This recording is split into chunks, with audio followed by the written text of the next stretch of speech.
Hello students. Hello students. सो रहे हैं, जग रहे हैं? तो आज अपनी नेक्स्ट क्लास है मेडिकल सर्जिकल नर्सिंग। ओके। अपन के टॉपिक का नाम है शॉक। क्या नाम है? शॉक। ओके। तो शॉक को सुन के शॉक नहीं होना है, ठीक? टॉपिक नेम अपना शॉक है। चीज़ों को बड़ा देख के डरना नहीं है, उसको बड़ा देख के उसको स्टडी करके छोटा बना लेना है, ठीक है?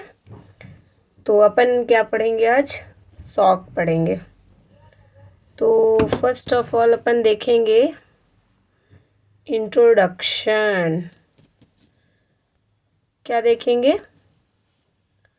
इंट्रोडक्शन देखेंगे। ओके। ये है अपना इंट्रोडक्शन। समझ गए? ये अपना इंट्रोडक्शन हो गया। किस चीज़ का इंट्रोडक्शन पढ़ रहे हैं अपन?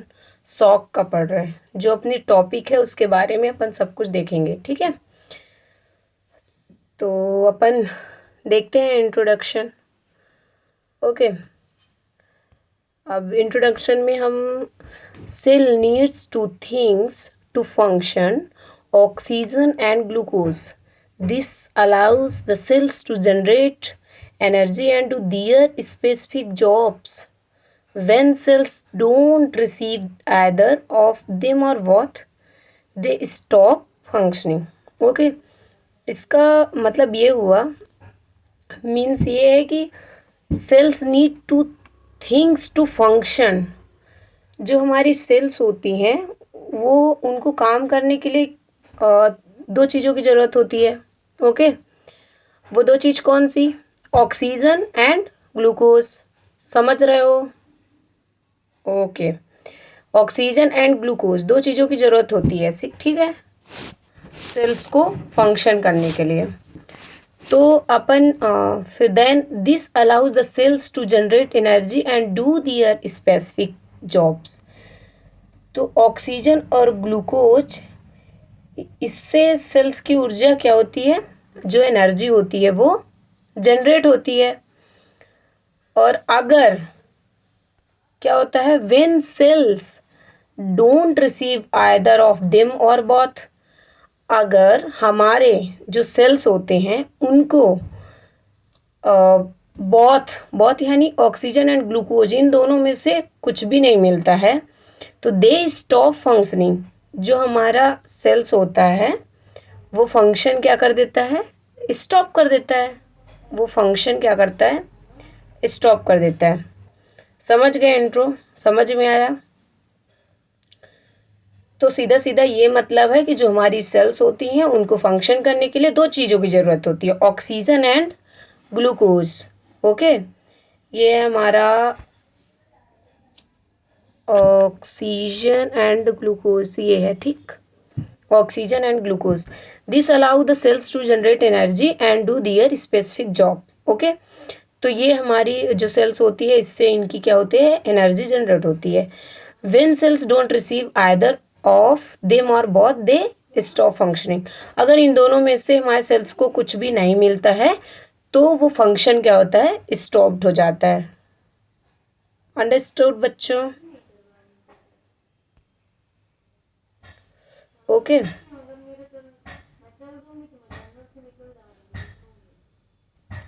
Then sorry sorry sorry.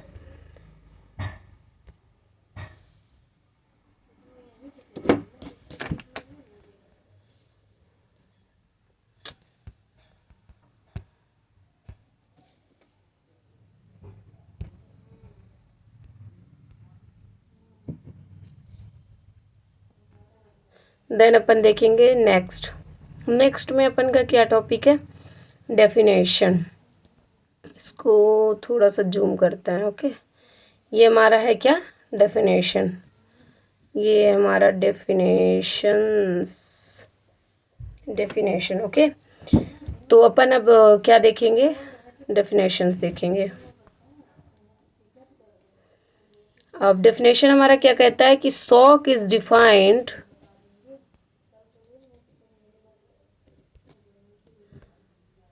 Shock is defined as a condition where the tissues in the body don't receive enough oxygen and nutrients to allow the cells to function. Shock क्या होता है? शॉक को हम ऐसे define कर रहे हैं कि शॉक एक ऐसी कंडीशन है जिसमें जो टिश्यू होता है तो don't receive enough oxygen and nutrients, जो बॉडी में हमारे टिश्यू होते हैं उनको इनफ ऑक्सीजन और जो उनके न्यूट्रिएंट्स होते हैं वो नहीं मिल पाते, तो जो फंक्शन होता है सेल्स का वो क्या होता है? डाउन हो जाता है, रुक जाता है। समझ रहे हो? अब इसमें डायग्राम में आप देख सकते हो, जैसे ये हमारा न्यूट्रिएंट्स हो गया, ये हमारा क्या हो गया? न्यूट्रिएंट्स हो गया। ये हमारे बॉडी के टिश्यूज हो गए, ऑक्सीजन्स हो गए, सारे डायग्राम में दिख रहे हैं। ओके, देन हम देखेंगे, ये हमारा डेफिनेशन हो गया। डेफिनेशन समझ में आया क्या? डेफिनेशन समझ में आया क्या? ओके, अब हम साथ ही साथ क्या देखेंगे? क्लासिफिकेशंस देखेंगे इसके। देन अपन क्लासिफिकेशन में आते हैं। किसका क्लासिफिकेशन है? ये शॉक का क्लासिफिकेशन है। ओके, अपन ने इंट्रो देखा, डेफिनेशन देखा, अब क्लासिफिकेशन देखेंगे। तो क्लासिफिकेशन को हम कितने पार्ट में डिवाइड किए हैं? 4 पार्ट्स में। वेरी गुड, 4 पार्ट्स में डिवाइड किए। तो जो हमारा क्लासिफिकेशन है उसमें हमारा फर्स्ट क्या है? Cardiogenic shock. कार्डियोजेनिक शॉक जो होता है उसमें क्या होता है? अब अपन देखते हैं cardiogenic shock. Cardiogenic shock it occurs due to systolic और diastolic function. Cardiogenic shock, cardiogenic से क्या समझ रहे हो आप? कार्डियो वर्ड से ही समझ में आ रहा है कि ये हमारे किससे रिलेटेड है? हार्ट से रिलेटेड है। ओके, तो ये हमारा हार्ट से रिलेटेड है। तो हमारे हार्ट में शॉक कब आएगा? कैसा? हार्ट वाला जो शॉक होता है वो कैसा होगा, कब होगा? तो वो इसका मतलब ये है, ये कब आकर होता है? जब अपना systolic function and diastolic function dysfunction हो जाता है। जब हार्ट का systolic function, diastolic function dysfunction होता है तो वो उससे हमारा कार्डियोजेनिक शॉक होता है। ओके, उससे बॉडी में कार्डियोजेनिक शॉक लगता है। देन फिर हम देखेंगे क्या? Hypovolemic shock. हाइपोवोलेमिक शॉक कैसे होता है? It occurs due to intravascular fluid volume. क्या होता है इसमें? जो फ्लूइड वॉल्यूम होता है वो चाहे कभी कभी क्या होता है, सिग्निफिकेंट ब्लड लॉस होता है तो अपन का क्या हो जाता है? हाइपोवोलेमिक शॉक में पेशेंट जा सकता है। देन अगर ह्यूमन हो, ये नॉर्मल कोई भी हो, तो वो जा सकता है। ओके, और अगर उसको डिहाइड्रेट हो गया, बहुत ज़्यादा डिहाइड्रेट हो गया, अपन जैसे बोल सकते हैं हम बर्न पेशेंट को ले लो, तो ऐसे में अगर उसको डिहाइड्रेट हो गया पेशेंट, वो उसको भी हाइपोवोलेमिक शॉक लग सकता है। समझ रहे हो? ओके, तो वो हमारा हाइपोवोलेमिक शॉक समझ में आ गया? बिल्कुल इजी है। Hypovolemic shock it occurs due to intravascular fluid volume. जब फ्लूइड वॉल्यूम कम होगा तो हाइपोवोलेमिक शॉक होगा। देन अपन थर्ड में क्या देखेंगे? Obstructive shock. It occurs when there is physical obstruction in blood flow. Physical obstruction in blood flow, जब हमारे फिजिकल ऑब्स्ट्रक्शन आएंगे ब्लड फ्लो, जब ब्लड फ्लो में ऑब्स्ट्रक्शन होगा तो फिजिकली हमारा ऑब्स्ट्रक्शन होगा। ठीक है, तो जब ऑब्स्ट्रक्शन आएगा, मूवमेंट में ऑब्स्ट्रक्शन आएगा, और वेन्स में ऑब्स्ट्रक्शन आएगा, आर्टरीज में ऑब्स्ट्रक्शन आएगा, इन सब चीज़ों में जब ऑब्स्ट्रक्शन आएगा, ब्लड फ्लो नहीं हो पाएगा प्रॉपर, तो हमारा ऑब्स्ट्रक्टिव शॉक होगा। ओके, अपन कार्डियोजेनिक शॉक देखे थे, उसके अंदर ही अपना डायग्राम है, ये देखो दिख रहा है। ठीक है, ये सिस्टोलिक और डायस्टोलिक फंक्शन अपना डिसफंक्शन होता है। ओके, ये हमारा हाइपोवोलेमिक शॉक हो गया। जैसे ब्लड इसका बहुत ज़्यादा, डायग्राम में यही समझ में आ रहा है कि ब्लड अपना बहुत ज़्यादा गिर रहा है, मतलब बहुत ज़्यादा बॉडी से ब्लड लॉस हो चुका है, उससे हो गया। ठीक, फिर अपन देखेंगे distributive shock. Distributive shock word से ही समझ में आ रहा है, डिस्ट्रीब्यूट किया गया है। ओके, इसमें न्यूरोजेनिक शॉक आएगा, एनाफाइलेक्टिक शॉक एंड सेप्टिक। तो अपन एक एक करके पढ़ते जाएंगे। जो अपना न्यूरोजेनिक शॉक होता है, तो न्यूरोजेनिक शॉक में क्या होता है कि इसमें अपन पहले इसके अंदर पढ़ेंगे। It occurs from trauma that leads to spinal cord injury. अगर किसी को स्पाइनल कॉर्ड इंजुरी हुई है या फिर कोई ट्रॉमा हुआ है, ठीक है, तो उसके वजह से ही क्या अकर होगा, न्यूरोजेनिक शॉक होगा। समझ रहे हो? न्यूरोजेनिक शॉक में जैसे कि अपन बोल सकते हैं हाइपोटेंशन हो गया, ब्लड प्रेशर जो होता है वो लो हो गया। ओके, तो ब्लड प्रेशर अगर लो होगा तो न्यूरोजेनिक शॉक होगा। ब्रेडिकार्डिया, स्लो हार्ट रेट हो जाएगी। ये सब अपन न्यूरोजेनिक शॉक में पढ़ रहे हैं। समझ रहे हो? ओके, ये हो गया। अब एनाफाइलेक्टिक शॉक देखेंगे। न्यूरोजेनिक शॉक का डायग्राम ये है। स्पाइनल कॉर्ड है, स्पाइनल कॉर्ड में अपने क्या हो गई, इंजुरी हो गई। ठीक है, किस पॉइंट पे इंजुरी हो गई, समझ लो यहाँ पे इंजुरी हो गई। ठीक, ये हमारा क्या हो गया, ओके, ये हमारा न्यूरोजेनिक शॉक हो गया। ओके,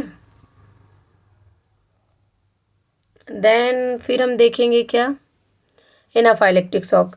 एनाफाइलेक्टिक शॉक क्या होता है कि it is acute life threatening hyposensitivity reaction to a sensitizing substance like drug, chemicals, vaccine, food, ETC. Anaphylactic का मतलब आप समझो कि एनाफाइलेक्टिक मतलब एक छोटा सा वर्ड याद रखो, एलर्जी, एलर्जिक रिएक्शन अगर कहीं है, किसी चीज़ से एलर्जी, जैसे कि उसको अपन डायग्राम के थ्रू समझते हैं। ठीक है, ये बहुत सारी चीज़ें हैं, यहाँ पे फिश है और ये मिल्क है, बहुत सारी चीज़ें। अपन कोई भी फूड अपन जाते हैं, मोमोज खाते हैं, ये सब चीज़ें आजकल उल्टा सीधा चीज़ें लेते हैं ना, आजकल वही फेवरेट रहते हैं लोगों का। ओके, तो अपन ये सब वैक्सीन, कोई कोई क्या होता है, किसी किसी ड्रग से किसी किसी को एलर्जी रहती है, वो सब चीज़ों से है एनाफाइलेक्टिक। अपन पेशेंट से पूछे कि ऐसा कोई प्रॉब्लम है, उसने बोला नहीं है, किसी भी ह्यूमन बीइंग से भी अपन बोला नहीं है, ठीक है, और अपन एलर्जिक रिएक्शन अपन चेक करते हैं। बट अगर कोई ऐसे सडन उसको नीड हो गई तो अपन वो क्या होता है, कभी कभी घर में भी लोग ले लेते हैं, ले लिए, अब उनको एलर्जिक रिएक्शन हो गया उस मेडिसिन का, प्रिस्क्रिप्शन नहीं देखे और किसी कंसल्टेंट से बात नहीं किए, तो ऐसे में हो जाता है, क्या होता है, एलर्जिक रिएक्शन। इसीलिए कोई भी मेडिसिन लेने से पहले एक बार अपन डॉक्टर से पूछ लें, बात कर लें, तब लेना चाहिए। क्या होता है गांव एरिया में, घर में कुछ भी, थोड़ा सा भी सिर दर्द हुआ, दर्द की मेडिसिन ले ली, बिना पूछे क्यों दर्द हो रहा है ये नहीं देखेंगे, बस ले लेंगे। उसकी वजह से क्या होगा, एनाफाइलेक्टिक शॉक हो जाएगा। शॉक मतलब समझ रहे हो, लाइफ थ्रेटनिंग कंडीशन में पहुंच सकता है वो। ओके, समझ गए? देन अपन देखेंगे क्या, सेप्टिक शॉक।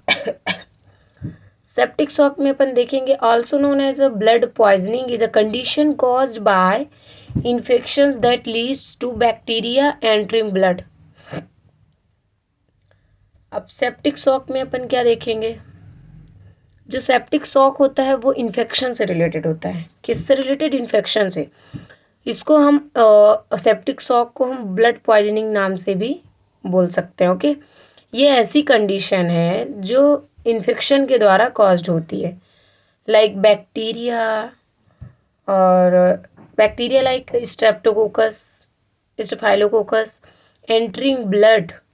अगर ब्लड में एंटर हो गया तो उसकी वजह से हमारे सेप्टिक शॉक होगा, बैक्टीरियल इन्फेक्शन होगा तो सेप्टिक शॉक होगा। ये समझ गए, ये डायग्राम में है, ये सारे बैक्टीरियाज दिख रहे हैं, समझ गए। सेप्टिक शॉक नॉर्मल है ये। ओके, देन अपन अब क्या देखेंगे, ईटियोलॉजी देखेंगे। क्या देखेंगे, ईटियोलॉजी। ओके, ईटियोलॉजी देख लिया अपन। अब ईटियोलॉजी के अंदर क्या क्या होगा अपन ये देखेंगे। ओके, ईटियोलॉजी के अंदर अपन देखेंगे कि फर्स्ट अपन देखें ईटियोलॉजी में क्या होगा, मतलब किस किस इसके कारण कैसे हैं, किस किस कारण हो सकता है ऐसा कंडीशन, किस किस वजह से आकर हो सकती है, समझ रहे हो? ओके, तो अपन देखेंगे क्या, सीवियर एलर्जिक रिएक्शन। अगर किसी को सीवियर एलर्जिक रिएक्शन है तो उसे शॉक कॉज हो सकता है। ओके, सिग्निफिकेंट ब्लड लॉस, अगर उसको सिग्निफिकेंट उसका ब्लड लॉस हुआ, उसका बहुत ज़्यादा ब्लड लॉस हो गया है, तो उस कंडीशन में शॉक अकर हो सकता है। हार्ट फेलर, अगर उसका हार्ट फेलियर हो गया है, उस कंडीशन में शॉक में पेशेंट जा सकता है। ब्लड इन्फेक्शन, ब्लड इन्फेक्शन हो गया, सेप्टिसीमिया हो गया है, वो पेशेंट को शॉक आकर हो सकता है। ओके, देन अपन क्या, ब्लड इन्फेक्शन हो गया। डिहाइड्रेशन, अगर पेशेंट डिहाइड्रेशन है, उसको अपन पढ़े थे ना पहले इसके हाइपोवोलेमिक शॉक, तो हाइपोवोलेमिक शॉक इसी के कारण हो रहा है, ये डिहाइड्रेशन है ना, इसके कारण हो रहा है अपन को हाइपोवोलेमिक शॉक। ओके, पॉइजनिंग कैसे होगा, पॉइजनिंग कोई इन्फेक्शन हो गया या कोई एलर्जिक रिएक्शन हो गया या कोई पॉइजनिंग कंडीशन हो आकर हो गई।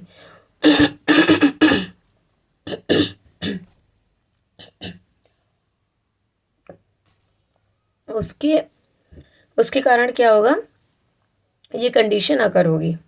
ओके, देन अपन क्या देखेंगे, बर्न्स देखेंगे।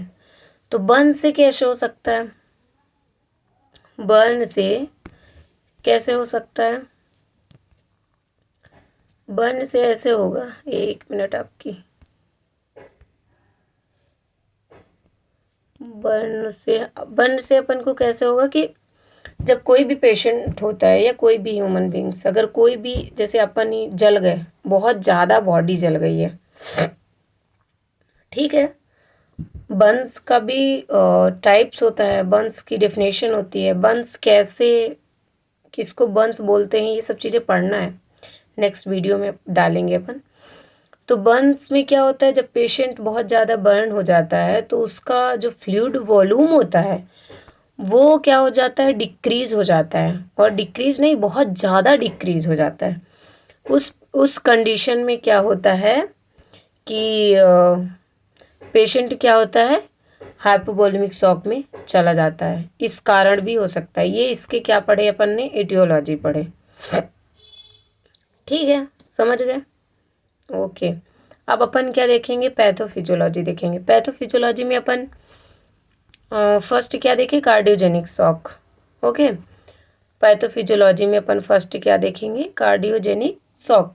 कार्डियोजेनिक शॉक में क्या होगा, structural defects in heart, dysrhythmias ETC. अब अपन डिसरिथमिया का मतलब समझते हैं। ओके, मैं बता रही, स्ट्रक्चरल डिफेक्ट्स इन हार्ट, अगर हार्ट का स्ट्रक्चरल डिफेक्ट है, प्रॉपर हार्ट नहीं है, उसके वजह से कार्डियोजेनिक शॉक होगा। ओके, डिसरिथमियास मतलब होता है इरेगुलर हार्ट बीट, जो हार्ट बीट, क्योंकि हार्ट का डिफेक्ट होना होगा अगर, तो डिसरिथमियास होगा ही होगा, इरेगुलर हार्ट बीट होगी ही होगी। इसके बाद that leads to systolic and diastolic dysfunction होगा। जब ये होगा तो इसके वजह से क्या आकर होगा, सिस्टोलिक और डायस्टोलिक डिसफंक्शन आकर होगा। Then decrease cardiac output and increase pulmonary pressure, क्या होगा, कार्डियक आउटपुट क्या होगा, डिक्रीज होगा, और पल्मोनरी प्रेशर जो होता है वो इंक्रीज हो जाएगा। क्या होगा, इंक्रीज हो जाएगा, मतलब जो लंग्स का वर्क फंक्शन है वो क्या होगा, इंक्रीज होगा, उसका प्रेशर बढ़ जाएगा। ओके, फिर तो उसकी वजह से क्या होगा, पल्मोनरी एडिमा होगा, पल्मोनरी में स्वेलिंग आ जाएगी। ओके, इसकी वजह से क्या होगा, डिक्रीज सेलुलर ऑक्सीजन सप्लाई, जो सेल्स में ऑक्सीजन सप्लाई होती है वो क्या होगी, डिक्रीज हो जाएगी, प्रॉपर सप्लाई नहीं होगा ऑक्सीजन का, जिसकी वजह से डिक्रीज टिश्यू परफ्यूजन, जिसकी वजह से जो टिश्यू परफ्यूजन होता है, जो हमारा ब्लड फ्लो होता है, वो सब क्या होगा, डिक्रीज हो जाएगा। डिक्रीज होगा तो हमारा क्या होगा, जब पूरा सर्कुलेशन ही यहाँ पे बिगड़ गया तो कार्डियोजेनिक शॉक अकर होगा। ओके, देन साथ ही साथ हम पढ़ेंगे इसके इसकी नेक्स्ट पैथोफिजियोलॉजी। इसमें कितनी पैथोफिजियोलॉजी हैं? अपन ने 5 पैथोफिजियोलॉजी देखा, ठीक है। 1 2 3 4 5 6 पैथोफिजियोलॉजी हैं। ओके, तो अपन कार्डियोजेनिक शॉक समझ लिए, समझ में आ गया।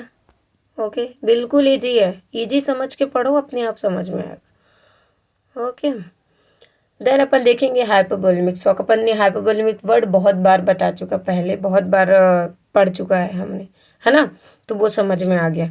तो हाइपोवोलेमिक शॉक जो होता है वो decrease blood volume due to accident, burn, etc.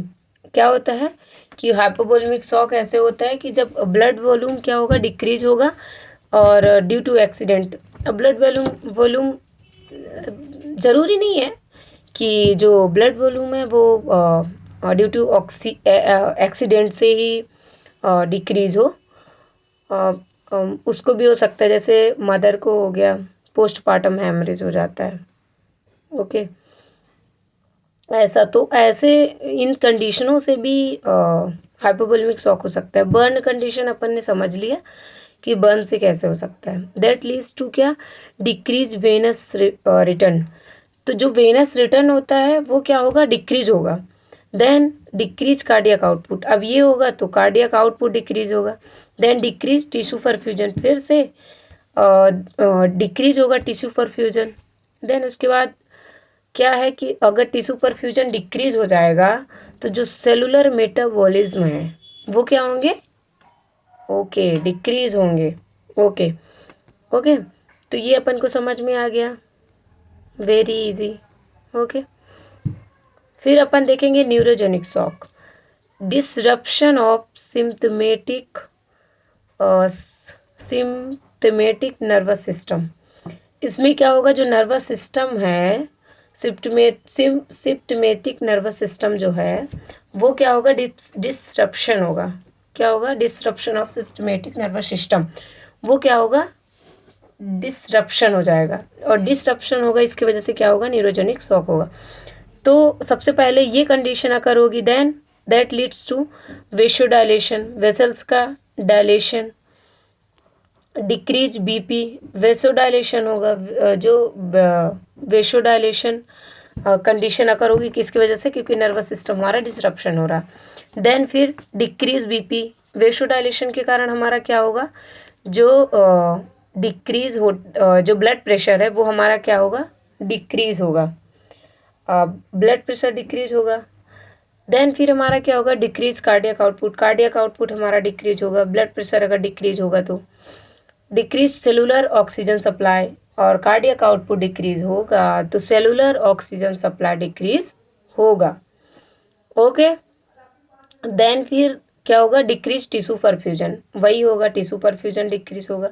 सारी पैथोफिजियोलॉजी में लास्ट में वही है, चीज़ें एक बार पढ़ोगे तो समझ में आएगा।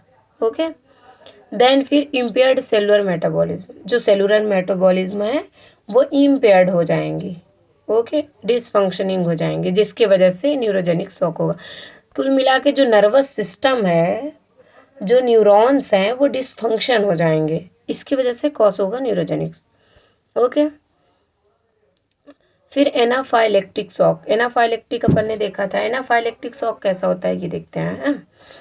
एलर्जेंस, ड्रग्स, ईटीसी, क्या किसी चीज़ का एलर्जी हो गया, जैसे ड्रग्स से हो गया, देन अदर चीज़ों से हो गया एलर्जी, अपन ने पहले पढ़ा था, फूड से हो गया, ओके, किसी भी न्यूट्रिएंट से, ईटीसी। ओके, जिसकी वजह से क्या हो गया, एंटीजन एंटीबॉडी रिएक्शन होगा। ओके, एलर्जी होगा तो एंटीजन और एंटीबॉडी रिएक्शन होगा बॉडी में, जिसकी वजह से वेसोडाइलेशन होगा। ओके, वेसोडाइलेशन के बाद दैट लीड्स टू, इसको हम दैट लीड्स टू बोलते हैं, किसको, ये जो मार्क है इसको हम दैट लीड्स टू बोल देते हैं। ओके, कॉल करते हैं। ओके, समझ गए। देन वेसोडाइलेशन हो गया, ठीक। अब उसके बाद अपन क्या देखेंगे, कैपिलरी परमिबिलिटी होगी, जो कैपिलरीज होती हैं उसमें वो क्या होंगी, परमिबिलिटी होंगी। देन सीवियर ब्रोंको कॉन्स्ट्रिक्शन होगा, क्या होगा, सीवियर ब्रोंको कॉन्स्ट्रिक्शन होगा। जो ब्रोंकाई होता है, ब्रोंकस होता है, उसमें क्या होगा, कॉन्स्ट्रिक्शन होगा, वो कॉन्ट्रैक्ट होगा, वो भी सीवियर होगा। ओके, तो इसके बाद क्या होगा कि decrease oxygen supply and utilization, जिसके वजह से जो ऑक्सीजन सप्लाई है वो क्या होगा, डिक्रीज हो जाएगा। वो डिक्रीज होगा जिसकी वजह से इनएडिक्वेट टिश्यू परफ्यूजन होगा बॉडी में, क्या होगा, इनएडिक्वेट, एडिक्वेट टिश्यू परफ्यूजन, एडिक्वेट चाहिए ना हर चीज़ें, ऑक्सीजन, ग्लूकोज, न्यूट्रिएंट्स, एडिक्वेट चाहिए सेल्स को, जबकि यहाँ पे क्या होगा, इनएडिक्वेट होगा, पर्याप्त नहीं होगा, जिसकी वजह से एनाफाइलेक्टिक शॉक कॉज होगा। ओके, समझ गए। फिर अपन देखेंगे क्या, सेप्टिक शॉक। सेप्टिक शॉक में क्या देखेंगे, नींद नहीं लगनी चाहिए। ओके, अच्छा टॉपिक है, मज़ेदार। ठीक है, तो अपन सेप्टिक शॉक देखेंगे। सेप्टिक शॉक कैसा होता है, किसी भी इन्फेक्शन से, इन्फेक्शन हुआ, रिलीज ऑफ टॉक्सिन्स, इन्फेक्शन होगा तो टॉक्सिन्स यानी क्या, पॉइजन, जहर एक प्रकार का, वो क्या होगा, रिलीज होगा। देन क्या होगा, पेरीफेरल वेस्कुलर इफेक्ट्स होगा, पेरीफेरल वेस्कुलर इफेक्ट होगा, किसकी वजह से, इन्फेक्शन की वजह से, टॉक्सिन्स की वजह से। एंडोथीलियल डिस्ट्रक्शन होगा, एंडोथीलियल्स जो टिश्यूज हैं उनमें क्या होगा, डिस्ट्रक्शन होगा, जिसकी वजह से माइक्रोवेस्कुलर इनसफिशियंसी टू टिश्यू, क्या होगा, microvascular insufficiency to tissue, microvascular होंगे क्या, उनमें जो टिश्यू हैं इनसफिशियंसी होंगे। ओके,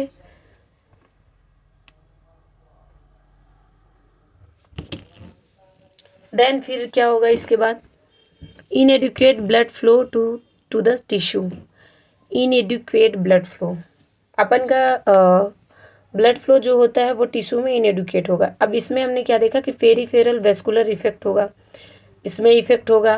देन एंडोथीलियल डिस्ट्रक्शन होगा इसकी वजह से, दैट लीड्स टू माइक्रोवेस्कुलर, जो माइक्रोवेस्कुलर हैं वो अनसफिशियंस होंगे, क्या होंगे, इनसफिशियंस होंगे। Okay, then inadequate blood flow to the tissue, तो ब्लड फ्लो क्या होगा, इनएडिक्वेट होगा, जिसकी वजह से क्या होगा, मायोकार्डियल मायोकार्डियल प्रॉब्लम्स आएगी।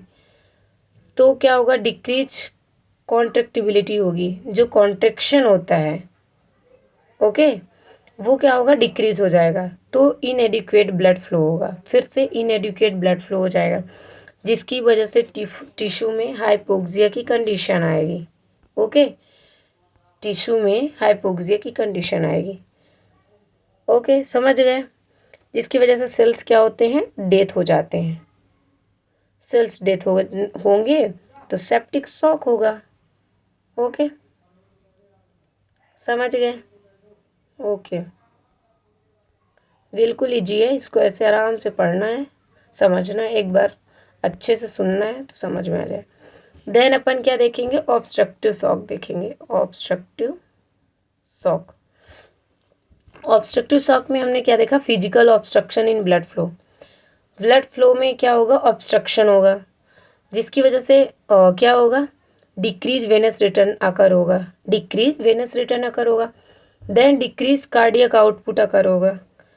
देन क्या होगा, डिक्रीज सेलुलर ऑक्सीजन सप्लाई, अगर हमारा कार्डियक आउटपुट डिक्रीज होगा तो हमारा सेलुलर ऑक्सीजन सप्लाई डिक्रीज होगा। ओके, डिक्रीज क्या होगा, सेलुलर ऑक्सीजन सप्लाई। फिर decrease tissue perfusion, decrease tissue perfusion, जिसकी वजह से अकर होगा impaired cellular metabolism, impaired cellular metabolism होगा, मतलब जो सेलुलर मेटाबॉलिज्म होते हैं वो इम्पेयर्ड हो जाएंगे, जिसकी वजह से ऑब्स्ट्रक्टिव शॉक कॉज होगा। क्या होगा, कॉज होगा, ये कॉज होगा। ठीक है, समझ गए। ओके, अब अपन पढ़ेंगे क्या क्लिनिकल मैनिफेस्टेशन ऑल्सो कॉल्ड क्या, साइन एंड सिम्टम्स। ओके, तो क्लिनिकल मैनिफेस्टेशन में हम क्या देखेंगे, ये अपन डायग्राम देख रहे हैं पहले, ये देखिए, ये ब्लड प्रेशर का डायग्राम है, ये लो पे है, ठीक है। ये इसका क्या हो रहा है, चेस्ट पेन हो रहा है इसको। ओके, इसको क्या हो रहा है, चेस्ट पेन हो रहा है, इसको डिजीनेस लग रहा है। तो अपन एक एक करके क्लिनिकल मैनिफेस्टेशन पढ़ते हैं। ओके, तो फर्स्ट अपन क्या देखेंगे, विजिबल हो रहा गाइस, हो रहा विजिबल। ओके, तो अपन देखेंगे एक्सट्रीमली लो ब्लड प्रेशर, क्या होगा, एक्सट्रीमली लो ब्लड प्रेशर होगा, ये साइन दिखेगा, उसका जो बीपी है वो लो होगा, तो पेशेंट हाइपोटेंशन में जाएगा। ओके, वीकनेस लगेगी उसको, बहुत कमजोरी सी लगेगी उसको, वीकनेस फील होगी। ओके, चेस्ट पेन होगा, चेस्ट पेन होगा, वीक पल्स होंगे, जो उसके पल्स होते हैं ना वो वीक हो जाते हैं, क्योंकि उनको प्रॉपर ग्लूकोज ऑक्सीजन नहीं मिल पाता। अपना टॉपिक ही स्टार्टिंग से लास्ट तक जा रहा है, वही चीज़ तो समझना है। ओके, तो वीक पल्स होगा, उसके पल्सेस वीक होंगी, तो प्रॉपर रिदम नहीं होगा, है ना। तो इस वजह से उसको क्या होगा, कॉस होगा, ऐसे ऐसे साइन अपन को दिखेंगे। ओके, वीक पल्स साइन दिखेंगे। प्रोफ्यूज स्वीटिंग, क्या होगा, उसको बहुत ज़्यादा स्वीटिंग होगी, उसको बहुत ज़्यादा स्वीटिंग होगी, डिजीनेस लगेगा उसको। ये अपन डायग्राम में देख रहे हैं ना, चेस्ट पेन हो रहा है, डिजीनेस लग रहा है, प्रोफ्यूज स्वीटिंग हो रही है, ऐसे ऐसे साइन हमको दिखेंगे। किस पेशेंट को दिखेंगे, जो शॉक वाला पेशेंट है उसमें ये साइन दिखेंगे, उसको वीकनेस लगेगी, उसका चेस्ट पेन होगा, वीक पल्स होगा उसका, प्रोफ्यूज स्वीटिंग होगी उसको, एंड डिजीनेस होगा। ओके, समझ गए। अब अपन क्या देखेंगे, क्लिनिकल मैनिफेस्टेशन और है, मॉइस्ट होगा, क्लैमी स्किन रहेगी उसकी, मतलब स्किन जब अपन टच करेंगे शॉक वाले पेशेंट की, तो उसकी स्किन वेट टाइप की दिखेगी, मतलब ऐसा लगेगा कि गीली है, ऐसा लगेगा कि वो भीगा हुआ है, जबकि ऐसा रहता नहीं। ऐसा मतलब प्रॉपर नहीं दिखता बाहर से, बट ऐसा दिखता है, उसको टच करोगे तो, क्योंकि उसकी क्या होती है, उसको प्रोफ्यूज स्वेटिंग होती है, इस वजह से क्लैमी स्किन दिखेगी। ओके, अनकॉन्शियसनेस रहेगा पेशेंट, अनकॉन्शियसनेस रहेगा, कोई भी चीज़ें उसको बोलोगे तो वो समझ नहीं पाएगा, अनकॉन्शियस रहेगा patient. Okay, rapid slow breathing, उसकी जो ब्रीथिंग रहेगी वो कभी रैपिड रहेगी, ओके, कभी स्लो हो जाएगी। Okay, and feeling anxious, agitate और कंफ्यूज्ड, जो पेशेंट रहता है वो ऐसे साइन दिखेंगे उसमें कि वो गुस्सा फील कर रहा है, वो गुस्सा हो रहा है, एंजियस हो रहा है, और किसी भी चीज़ से एजिटेट होगा, उसको घबराहट होगी, परेशान दिखेगा, कंफ्यूज्ड दिखेगा। ओके, साइनोसिस, साइनोसिस, ये टॉपिक ध्यान से देखना। ओके, साइनोसिस, साइनोसिस में क्या होता है, ये देखो, ये जो अपन ने पहले अपन साइनोसिस देख लेते हैं। साइनोसिस में जो जिस पर्सन को शॉक लगता है तो ऐसे साइन दिखते हैं, साइनोसिस। इसमें क्या होता है, जो ब्लड होता है वो बिल्कुल लॉस हो जाता है। ब्लड तो जो अपनी बॉडी होती है वो किस कलर की दिखने लगती है, ब्लूइश कलर की, ये है ना, ये ब्लूइश कलर की दिखेगी। कैसे दिखेगी, ब्लूइश कलर की। And bluish and purple, two colours दिखेंगे। ओके, क्या क्या, पर्पल भी दिखेगा। ओके, क्या दिखेगा, पर्पल भी दिखेगा, एंड ब्लूइश भी दिखेगा। ओके, ब्लूइश भी दिखेगा, ठीक, ब्लूइश कलर भी दिखेगा, एंड पर्पल भी दिखेगा। समझ गए, साइनोसिस उसी को बोलते हैं। साइनोसिस वर्ड अगर कहीं आता है तो अपन को समझ जाना है कि बॉडी ब्लूइश कलरेशन। ओके, आया, ओके। एंड अपन का वो जो ब्रीथिंग होती है, जो देखो अपन ये वाला भी समझ लेते हैं, ये रैपिड एंड सैलो ब्रीथिंग। जो नॉर्मल ब्रीथिंग होती है ऐसी होती है, प्रॉपर ब्रीथ कर रहा है, प्रॉपर ब्रीथ कर रहा है ना। एंड देन क्या, ये हाफ ब्रीथ कर रहा, अपन देख रहे हैं ये हाफ ब्रीथ कर रहा, ये प्रॉपर ब्रीथ नहीं कर रहा है, जबकि लास्ट एंडिंग तक होना चाहिए। ये क्या है अपना, एंडिंग तक है, ऐसा ब्रीथ होना चाहिए, समझ गए ये। ओके, तो ये नॉर्मल ब्रीथिंग है और ये एबनॉर्मल ब्रीथिंग है, ये एबनॉर्मल ब्रीथिंग है। और अपन ने क्या देखा था, स्वीटिंग देखा था। स्वीटिंग में अपन ये देखो पूरी बॉडी ऐसे दिखती है जब प्रोफ्यूज स्वीटिंग होता है तो, और क्लैमी स्किन दिखती है अगर ये स्वीट अपन वाइप कर लिए तो क्लैमी स्किन दिखेगी उसकी। ओके, समझ गए ये। ओके ओके,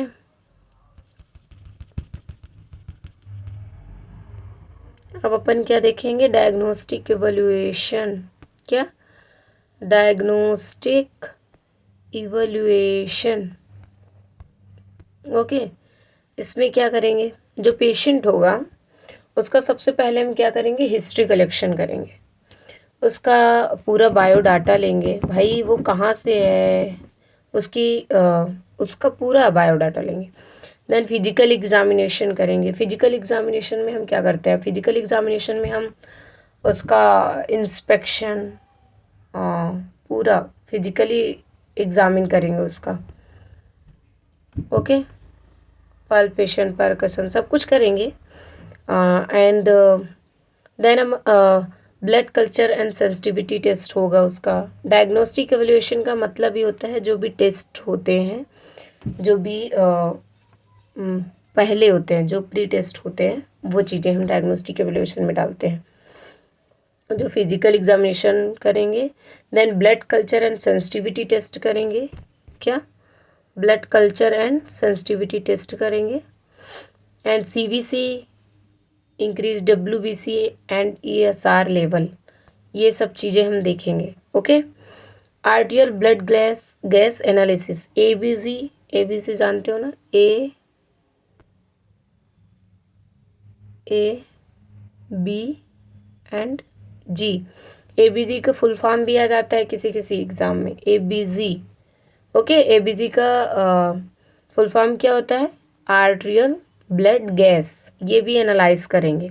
ओके, ये देखो ऐसे एबीजी ऐसे करते हैं, ऐसे ब्लड सैंपल लेते हैं। ओके, देन अपन क्या देखेंगे, ईसीजी डिसएरिथमिया, ईसीजी करेंगे। ये देखो ईसीजी रिपोर्ट है, ये जो ऊपर रखी हुई है ना, ये ईसीजी रिपोर्ट है, ठीक है। ओके, तो ये रिपोर्ट होती है, ये आती है जब अपन ईसीजी करते हैं। ये लीड्स हैं, ये छोटी छोटी दिख रही है, ये अपन के क्या हैं, लीड्स हैं, ईसीजी के लीड्स हैं ये। ईसीजी अपन करते हैं जब, तो ये अपन का ये आता है रिपोर्ट। इसमें जो हार्ट बीट होती है अपनी, तो वो क्या होती है, दिखती है। तो डिसएरिथमियाज दिखते, उसकी डिसएरिथमियाज पता करते हैं। मतलब इसका मतलब ये होता है कि जो हार्ट बीट होती है वो रेगुलर है या इरेगुलर है, वो चीज़ें हमें ईसीजी से पता चलता है बेटा। किससे पता चलता है, ईसीजी से। अपन ईसीजी से पता कर लेते हैं कि उसकी हार्ट बीट रेगुलर है या इरेगुलर है। तो रेगुलर अगर नहीं है तो अपन को समझ में आ जाएगा कि भाई पेशेंट को दिक्कत क्या है ना। ईसीजी अपन इसलिए करते हैं, एबनॉर्मल ईसीजी आती है तो अपन देखते हैं फिर।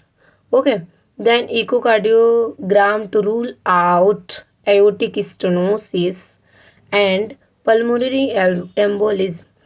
इकोकार्डियोग्राम करते हैं, एओर्टिक स्टेनोसिस नैरो तो नहीं है एओर्टिक, और पल्मोनरी एम्बोलिज्म तो नहीं है, कोई फ्लूइड फील्ड तो नहीं है, कोई फ्लूइड फील्ड तो नहीं है। ओके, ओके, कोई फ्लूइड फील्ड तो नहीं है, ये अपन देखते हैं। स्टोनेसिस में अपन नैरोइंग देखेंगे, नैरोइंग। ओके, क्या देखेंगे? नैरोइंग। ये सब चीज़ें अपन डायग्नोस करेंगे। देन क्या करेंगे? एक्सरे करेंगे एंड सीटी स्कैन करेंगे।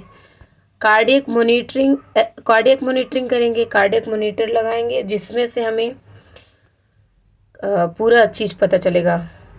SpO2 पता चलेगा, SpO2 उसका कितना है ना, 92 है, 90 है, 94 है, 80 है, कितना है, ये सब चीज़ें पता चलेगी। ओके, 100 है, क्या है, कैसा है। ओके, पल्स रेट पता चलेगा, टेम्परेचर कितना है पता चलेगा, ब्लड प्रेशर, ये सब चीज़ें कंटिन्यूअसली अपन करते हैं।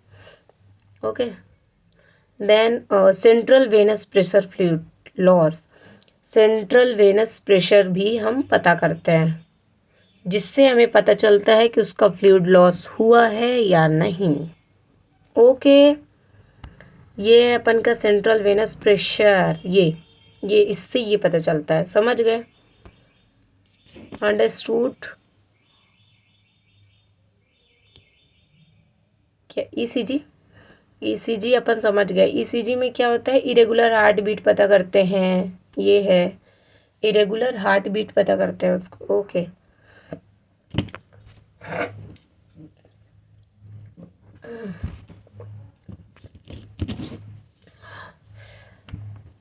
उसके बाद अपन देखेंगे क्या,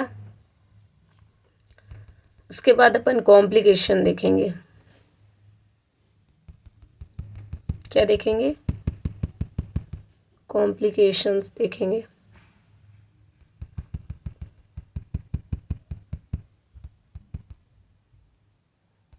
इसको इरेज कर दें ताकि आपको अच्छे से नोट्स PDF मिल सके, आपको कोई प्रॉब्लम ना हो इस वजह से। ओके, अब अपन क्या देखेंगे? कॉम्प्लिकेशन देखेंगे इसके। तो कॉम्प्लिकेशन ये है हमारे कॉम्प्लिकेशंस। सबसे पहले तो अपन को ये पता होना चाहिए कि कॉम्प्लिकेशंस होते क्या हैं। ओके, तो कॉम्प्लिकेशंस अपन क्या होते हैं? कॉम्प्लिकेशंस ये होता है कि जब कोई भी डिसीज को अपन ट्रीट कर रहे होते हैं और उसको वो ट्रीट नहीं हो पाता है, उस डिसीज की वजह से जो कंडीशन आकर होती है उसे हम क्या कहते हैं? कॉम्प्लिकेशन कहते हैं। क्या कहते हैं? कॉम्प्लिकेशन कहते हैं। समझ में आ गया? कॉम्प्लिकेशन कॉल्ड कैसे करते हैं, कॉम्प्लिकेशन किसे कहते हैं। ओके, देन इसको देखेंगे क्या कॉम्प्लिकेशन क्या क्या हो सकते हैं। सबसे फर्स्ट अपन का क्या होगा? Loss of consciousness. जो कॉन्शियस लेवल होता है वो क्या होगा? लॉस हो जाएगा। कॉन्शियस लेवल भी अगर आपको पूरा देखना है, पूरा पढ़ना है, तो वो मेरी नेक्स्ट वीडियो में देखिएगा, वो डालेंगे हम। ओके, तो लॉस ऑफ कॉन्शियसनेस होगा। रेस्पिरेटरी फेलर होगा, जो रेस्पिरेटरी सिस्टम होता है, जो अपन का पल्मोनरी का फंक्शन होता है, वो क्या होगा? डिसफंक्शन होगा, वो फेलर होगा। कोगुलेशन डिसऑर्डर होगा, कोगुलेशन डिसऑर्डर होगा। ओके, जो क्लॉटिंग का डिसऑर्डर होगा, और तो वो क्या होगा? डिसऑर्डर होगा। जब ब्लड फ्लो, सर्कुलेशन, इन सब चीज़ों का क्या होगा? ये भी डिसऑर्डर होगा, क्योंकि शॉक होगा भाई। शॉक होता है तो प्रॉपर ऑक्सीजन नहीं मिल पाता, don't receive any of oxygen. Okay, तो इस वजह से क्या कॉज होगा? मतलब coagulation disorder. Okay, then multi organ damage. अगर बॉडी में क्या होता है? Proper oxygen, nutrients, glucose, blood, fluid, ये सब चीज़ें नहीं मिल पाती हैं तो मल्टी ऑर्गन डैमेज होगा ही होगा, और पेशेंट शॉक में चला जाएगा। तो उसे शॉक में जाता किस वजह से है? इस वजह से। और शॉक में पेशेंट चला गया तो और कंडीशन उसको उसके बाद अगर नहीं ठीक हुआ हो, उसको कर रहे हैं अपन, नहीं ट्रीट हो रहा है, then occur multi organ damage, multi organ damage. Okay, then patient shock के बाद कौन सी कंडीशन अकर हो सकती है? कोमा। पेशेंट क्या होता है? कोमा में जा सकता है। पेशेंट किससे सफ़र कर सकता है? कोमा से। इसलिए प्रॉपर फ्लूइड लो, प्रॉपर इनटेक करो वाटर। मोबाइल चलाते हुए फालतू चीज़ें कम देखो, पढ़ने की चीज़ें देखो, बॉटल अपना साइड में रखो, पानी रखो, पीते जाओ, देन अपनी स्टडी करते जाओ, है ना। तो चीज़ें डिहाइड्रेट बॉडी नहीं होनी चाहिए, प्रॉपर न्यूट्रिएंट्स लो, है ना। ओके, देन सबसे ये लाइफ थ्रेटनिंग कंडीशन होती ही है। ओके, शॉक बचाया जा सकता है, ट्रीट किया जा सकता है, ऐसा नहीं है कि नहीं बचाया जा सकता। बच भी जाते हैं, अच्छे भी हो जाते हैं, ऐसा नहीं है, सब ठीक हो जाता है। बट इस कंडीशन के कारण जो पेशेंट होता है, जो ह्यूमन बींग्स होता है, जो भी कोई पर्सन होता है, वो उसकी डेथ भी हो सकती है। क्या हो सकती है? ओके, डेथ हो सकती है। मतलब ये लाइफ थ्रेटनिंग कंडीशन होती है। कॉम्प्लिकेशन क्या क्या आकर हो सकते हैं? Loss of consciousness, respiratory failure, coagulation disorder, multi organ damage, coma, death. Okay, then आप लोग ऑलरेडी इंटेलिजेंट हो। ओके, तो मैनेजमेंट समझाने की तो ज़रूरत नहीं है, आई थिंक आप लोग समझ जाओगे। ओके, तो मैनेजमेंट समझाने की ज़रूरत नहीं है, और ये बहुत ही इम्पोर्टेंट टॉपिक है। ओके, मैनेजमेंट में अपन मेडिकल मैनेजमेंट देख लिए, और मेडिकल मैनेजमेंट देख लिए, जिसमें pharmacological management, non pharmacological management, and then surgical management और nursing diagnosis. And thank you बच्चों। ओके, तो अपन ये देख लेते हैं एक बार। I summarize my topic. Firstly अपन ने क्या देखा? इंट्रो देखा। ओके, अपन ने शॉक टॉपिक पढ़ा, जिसमें अपन ने फर्स्ट में इंट्रोडक्शन देखा। इंट्रोडक्शन में अपन ने सारी चीज़ें पढ़ा, डेफिनेशन पढ़ा, डेफिनेशन के बाद अपन ने क्लासिफिकेशन देखा, जिसमें अपन ने 4 टाइप्स देखे। ओके, एटियोलॉजी देखा, जिसमें अपन ने बहुत सारी चीज़ें जाना समझा। एंड पैथोफिजियोलॉजी, अपन पैथोफिजियोलॉजी में अपन first cardiogenic shock, hypovolemic shock, neurogenic shock, anaphylactic shock, septic shock and obstructive shock, clinical. Then अपन फिर देखेंगे क्लिनिकल मैनिफेस्टेशन। क्लिनिकल मैनिफेस्टेशन में अपन ने एक एक चीज अच्छे से पढ़ा। ओके, देन अपन देखेंगे डायग्नोस्टिक एवोल्यूशन। डायग्नोस्टिक एवोल्यूशन देखा, ये भी देखा अपन ने पहले, तो ये भी पढ़ा। देन अपन कॉम्प्लिकेशन, कॉम्प्लिकेशन पढ़ा, मैनेजमेंट पढ़ा। ओके, तो चीज़ें सब पढ़ा। Thank you classes attend student. Okay, focus on your study. या थैंक्स। नेक्स्ट वीडियो देखने के लिए सब्सक्राइब करें एंड लाइक करें। ओके, टेक केयर बच्चों।